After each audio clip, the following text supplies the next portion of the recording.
สถิติเป็นสิ่งที่มีความสามารถในการโน้มน้าวใจ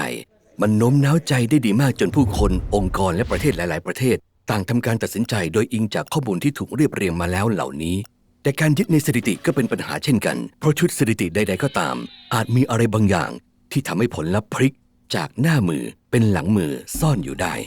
ตัวอย่างเช่นสมมุติว่าคุณต้องเลือกระหว่างโรงพยาบาลทั้ง2แห่งให้ญาติผู้สูงอายุของคุณไปเข้ารับการผ่าตัดจากผู้ป่วย 1,000 รายล่าสุดของแต่ละโรงพยาบ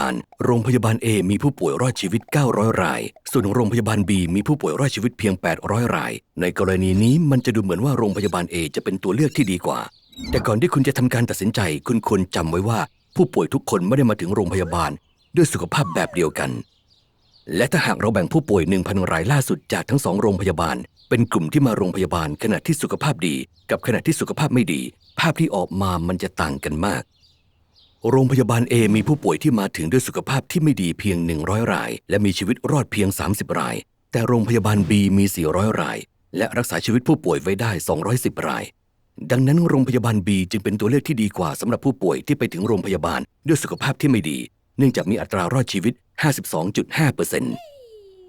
แล้วถ้าเกิดญาติของคุณมีสุขภาพดีตอนที่มาถึงโรงพยาบาลล่ะก็น่าแปลกที่โรงพยาบาล B ก็ยังคงเป็นตัวเลือกที่ดีกว่าด้วยอัตราการรอดชีวิตสูงกว่า 98% แล้วโรงพยาบาล A จะมีอัตราการรอดชีวิตโดยรวมดีกว่าได้อย่างไรถ้าหากโรงพยาบาล B มีอัตราการรอดชีวิตของผู้ป่วยทั้ง2กลุ่มที่ดีกว่า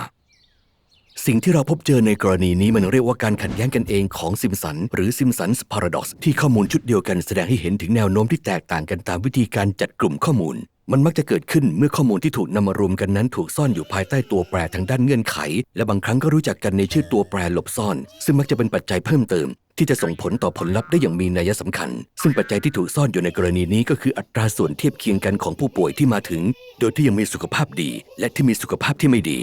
ซิมสันส์พาราดอกซ์นั้นไม่ได้เป็นเพียงแค่เหตุการณ์ที่อิงจากสมมติฐานมันเกิดขึ้นเป็นครั้งคราวในโลกจริงและบางครั้งก็ส่งผลต่อบริบทที่สำคัญงานวิจัยฉบับหนึ่งในสหราชอาณาจักรแสดงให้เห็นว่าผู้ที่สูบบุหรี่มีอัตราการรอดชีวิตสูงกว่าผู้ที่ไม่สูบบุหรี่ในช่วงระยะเวลา 20 ปีซึ่งพวกเขาก็ได้อยู่นานกว่าจริงๆก่อนที่การแยกผู้เข้าร่วมตามกลุ่มอายุจะแสดงให้เห็นว่าผู้ที่ไม่สูบบุหรี่นั้นมีอายุโดยเฉลี่ยสูงกว่าอย่างมีนัยสำคัญและนั่นก็ส่งผลให้พวกเขามีโอกาสที่จะเสียชีวิตในระหว่างช่วงการทดสอบมากกว่าในกรณีนี้ช่วงอายุเป็นตัวแปรหลบซ่อนที่มีความสำคัญในการตีความข้อมูลอย่างถูกต้องและนี่อีกตัวอย่างหนึ่งผลการวิเคราะห์ของคดีโทษประหารในฟลอริดาดูเหมือนจะแสดงให้เห็นว่าทั้งจำเลยที่เป็นคนผิวดำและคนผิวขาวนั้นถูกลงโทษจากคดีฆาตกรรมในรูปแบบเดียวกัน